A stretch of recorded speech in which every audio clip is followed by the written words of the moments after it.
Soomaaliya Soomaali baale Soomaaliya Soomaali baale guulaysta ciidamada qalabka sida qaybahooda kala duwan ee galmudug ka howlgala ayaa guulo waaweyn ka soo hooyay howlgal muddo ka badan 2 toddobaad ka socda deegaanada bari ee gobolka mudug kuwaas oo saacad walba ku sii siqaya deegaano iyo degmooyin hor leh oo ay muddo dheer argagixisadu ku dhibaateynayeen dadka shacabka ah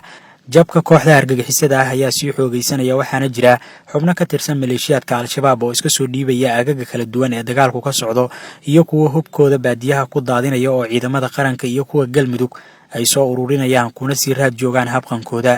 xoogaga qalabka sida oo ay hogaaminayaan saraakiisha sarsare oo ay ka mid yihiin taliyaha ciidanka dhulka xooga dalka General Maxamed Tahliil Biixi iyo wasiirka amniga galmudug Axmed Macalin Fiqi ayaa haatan ku sugan aagaga dagaalka ugu culus ay ka dhacayeen maalmahan ee Qaycad Hareeri Dheere iyo aaga Bacadweyne oo dhammaantood argagixisada laga farmaroojiyay waxaana saacado ka hor saraakiisha furimaha hore xog waraysi ku saabsan hogaaminta dagaalka iyo istaraatiijiyadda ugu tagay madaxweynaha galmudug mudane Axmed Cabdi Kaariye Qoorqoor howlgalkan oo ujeedadiisu tahay xoreynta deegaanada argagixisadu ku dhuumaaleysatay ee gobolka mudug ayaa durbadiiba taageeray iyo garab istaag ka helaya haldoorka bulshada Dr. Mahad Cabdullaahi Shiine madaxii hore ee hoggaanka caafimaadka ciidamada xoogga dalka ahna musharax xildhibaan aqalka sare oo isu xilqaamay dhiirigelinta ciidanka qaranka ee ku jira furimaha hore ee dagaalka lagu ciribtiraya argagixisada al-shabaab ayaa gaarsiiyay agab caafimaad si loogu dabiibo ciidamada dhaawacyada ay soo gaarayaan وانا لما هرالي هاجرلي وحقو قبو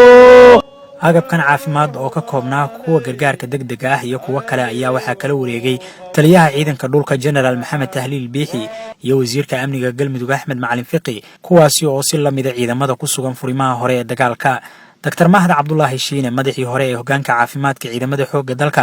ayaa wareejinta agabkan kadib ballan qaaday in mar walba ay garab taagan yihiin ciidamada u taagan difaaca dalka diinta iyo dadka Soomaaliyeed waxa farxadii noo ah maanta inaan joogno Bacadweyne oo runtii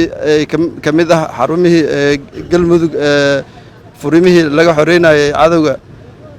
annagoo ah dhalinyaradii caasimadda galmudug iyo dhaqaatiir iyo saraakiil isugu jirno waxaan soo booqanay dhammaan xarumaha ay joogaan ciidamadeena annagoo u dhiirigelinayna sidii cadawga si fiican looga bixin lahaa waxaan maanta soo booqanay Bacadweyne maalmahan oo dhan waxaan ku jirnay furimahan booqanaynay waxaan ku kaalmeynaynay dhiirigelin ciidanka sidoo kale waxaan geynaynay daawo waxyaabaha noogu muhiimsaneed waxay ahayd inaan ciidankan garab istaagno dhiirigelino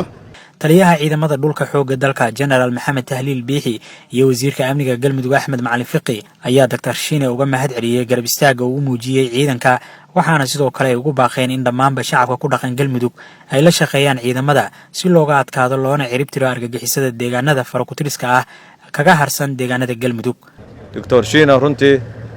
oo musharax ah geel baan musharaxiin badan baan geel iyo ka gudoonay laakiin musharaxii koowaad oo daawan oo keeno way meel gaar ah inoo qornaanaysa inta kale oo ku tabarucdayna ajar fiican Allah ka siiyo runtii ma sahlana in meeshan la soo gaaro dadka qaar telefoon marka loo diro galmudug degan waxa laga yaabaa inay ka qaban qaar magaalooyinka markay kugu arkaan inay ku salaamin laakiin inta wiilal iyo gabdho iyo dhalinyaro soo labistaan inay furmaha hore ku wareegaan oo sidaas u dhiiradaan waxaan leenahay tusaale waa sida caasimadu mar walba tusaale u tahay deegaamada kale ilaa shalay iyo ilaa daraad ilaa 25 qof oo firirsan baad deegaamada kala galo isa soo dhiibay inaad baacsataan oo hubka kala hartaan wixii isu keen soo dhiibana si kuwaan isu kaay soo dhiibana nabadgeliya wixii soo dhiiba hal nabadgeliyo wixii soo dhiiba nagu soo sima laakiin waxaan isa soo dhiibay in la baacsado oo qoryaha laga haro oo la daba goosto yaan shacabka laga rabaa awalba shacabkaan hor waday oo duulaankaba ciidankaba ka sii horeeyay waa dadkii deegaanka waxaad arkaysaan waa dadkii deegaanka ilaa habeenkii halkaan aan imid sidaasay garbahayaga u taagan yihiin ciidanku wuxuu qabay la qabaan jiiday uga horeeyaan dhulalkayna tusahayaan wadooyinkayna tusaan waxaan codsanaynaa dadka shacabka ah ee deegaankan u dhashayo inay maantay jaanis haystaan nimanka inay daba goostaan daawada waxaan cadaynaynaa inaan kala wareegnay daawo nagu filan aad baan u mahadsan tihiin khayr allah idin siiyo waxaan rabaa inaan ku daro saaxiibkay doctor shiino oo musharaxa waxaan rabaa halkaa inaan ka sheego ninkii raba galmudug inuu musharax xildhibaan iyo senatar ka noqdow haddaadan furunta hore imaan shacabka galmudugoo waxba ha siinina xildhibaan ma ahan deegaan khaasa waxa la difaacahayo waa galmudug weeye howlgallada ballaaran ee ka socda aagagan bari ee gobolka mudug oo ay ka mid tahay furintan hadda aynu ku sugannahay oo ay joogaan saraakiisha sarsare ee ciidamada iyo wasiirka amniga galmudug waxa ay rajo iyo nololba u yihiin bulshada Soomaaliyeed ee gumaysiga argagixisada ku hoos jirtay 10 sano waxaana ciidamada qalabka sida qaybahooda kala duwan la filayaa in saacadaha soo aadan ama xilli waliba ay tagaan deegaano hor leh oo cadawga laga xoreynayo Cabdullaahi Warsamo Roble warbaahinta qaranka jiidaha bari ee gobolka mudug